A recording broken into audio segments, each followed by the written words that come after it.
붙어야 되겠습니다. 26번 문제 보도록 하겠습니다. 이 문제는 2차 곡선에 관한 문제인데요. 우리가 2차 곡선에서 피할 수 없는 문제가 뭐죠? 정의를 활용하는 문제죠. 결국 포물선이 나왔다면 여러분은 포물선의 정의를 꼭 생각해야 된다는 거예요. 포물선의 정의가 뭐예요? 그렇죠. 포물선 하면 떠올라야 될 게 두 가지입니다. 초점과 뭐요? 준선. 그렇죠. 그래서 우리가 포물선이 있다라고 하면 초점이 있고 준선이 있다라는 얘기예요.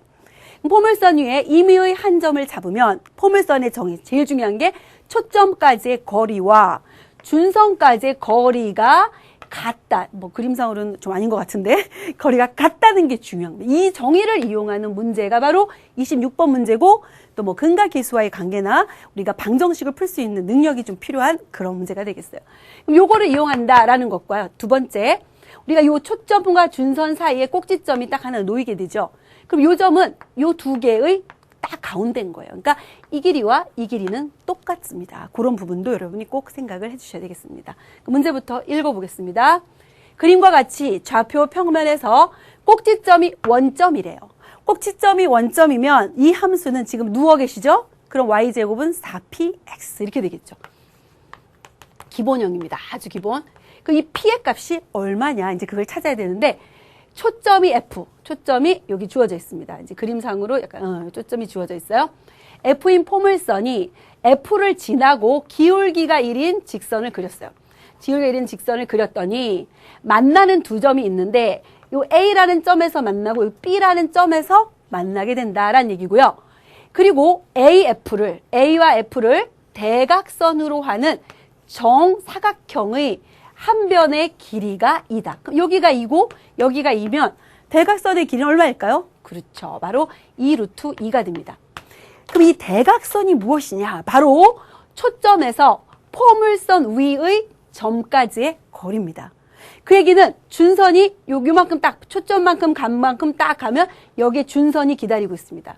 x 이퀄 마이너스 p라는 준선이 기다리고 있는데 결국은 여기서부터 쭉 따져봤을 때 이 길이와 같다는 거예요.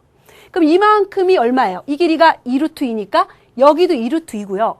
한 변의 길이가 2예요. 그럼 요 길이는 2 루트 2에서 2의 값을 뺀 만큼 딱 남게 되겠죠. 그러면 요만큼의 길이는 이 길이의 반이 되는 거야. 그렇다면 p의 값이 얻어지죠. p는 요거의 반 똑같다고 했잖아요. 반으로 나누면 루트 2 마이너스 1이 되겠죠. 그래서 y제곱은 4px라고 했을 때 이 포물선의 방정식은 4p가 루트 2 마이너스 1 x 이렇게 얻을 수 있고요. 그 다음에 이 직선과 만나는 점이 중요하니까 그 직선의 방정식도 구해야 되겠죠. 그러면 직선의 방정식을 구하면 y는 기울기가 얼마라고 했나요? 1이라고 했잖아요. 기울기가 1이고 그럼 이 직선은 이 f라는 초점을 지나게 되죠. 그래서 1 곱하기 x 마이너스 바로 루트 2 마이너스 1. 초점의 좌표가 루트 2 마이너스 1,0이잖아요. 그래서 x 마이너스 루트 2 마이너스 요것이 바로 직선인 거예요. 그러면 이 A하고 B라는 점은 이 두 개를 연립했을 때 포물선과 직선이 만나는 교점에 해당하는 거죠. 그럼 문제에서 요구하고 있는 것이 뭔지 먼저 파악을 해볼까요? 그랬을 때 선분 AB의 길이를 물어봤습니다. 여러분 A와 B 사이 요 길이는 두 개의 길이 합이죠. 그러면 우리 이렇게 생각했어요.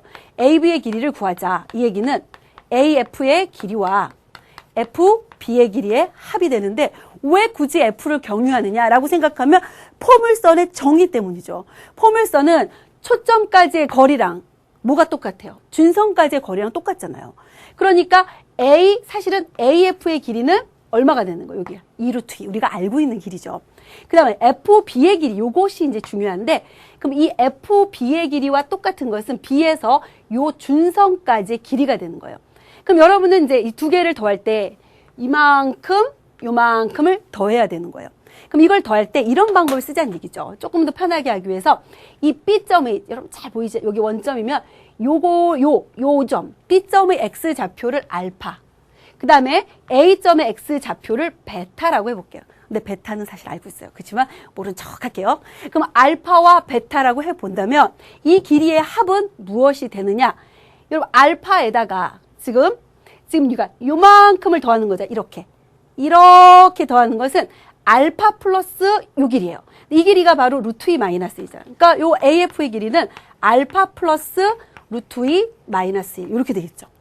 그 다음에 FB의 길이는 이만큼이 베타니까 역시 베타 플러스 루트 2 마이너스 1이 되니까 알파 플러스 베타만 구하면 된다는 얘기죠.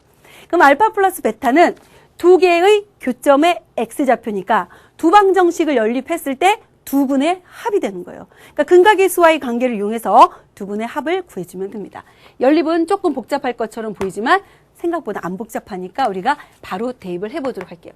여기다 이렇게 대입하면 y 제곱하면 이걸 제곱하죠. x 마이너스 루트 2 마이너스 1의 제곱은 이거 넘어옵니다. 마이너스 4 곱하기 루트 2 마이너스 1 x 이퀄 이렇게 되겠죠. 그러니까 두 개를 y 대신 y제곱은 4px에 y에다가 요거를 대입해서 우리가 바로 풀겠다는 0 이렇게 되겠죠.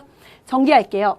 x의 제곱 이게 마이너스 2배 루트 2 마이너스 1x 여기 마이너스 4배 루트 2 마이너스 x가 마이너스 6배 루트 2 마이너스 1x고요. 상수항은 사실 알고 싶지도 않죠. 이게 이대로 오는 거예요. 왜? 알파 플러스 베타만 구하면 되니까. 알파 플러스 베타는 두 분의 합. 그렇다면 알파 플러스 베타는 마이너스 a분의 b 해서 6 곱하기 루트 2 마이너스 1 이렇게 되니까 6 곱하기 루트 2 마이너스 1 루트 2 마이너스 1 루트 2 마이너스 1 즉 8 곱하기 루트 2 마이너스 1 마이너스 8 플러스 8 루트 2 이렇게 되는데 이 문제에서 이게 a 플러스 b 루트 2다 라고 했어요. 그럼 a는 마이너스 8일 거고 b는 8이 되니까 구하고자 하는 것은 a제곱과 b제곱의 합이죠. 88에 64, 88에 64. 그러니까 마이너스 8을 제곱해도 똑같이 나오죠. 그럼 얼마? 128이 된다. 이렇게 여러분들이 문제를 풀 수 있는 문제였습니다.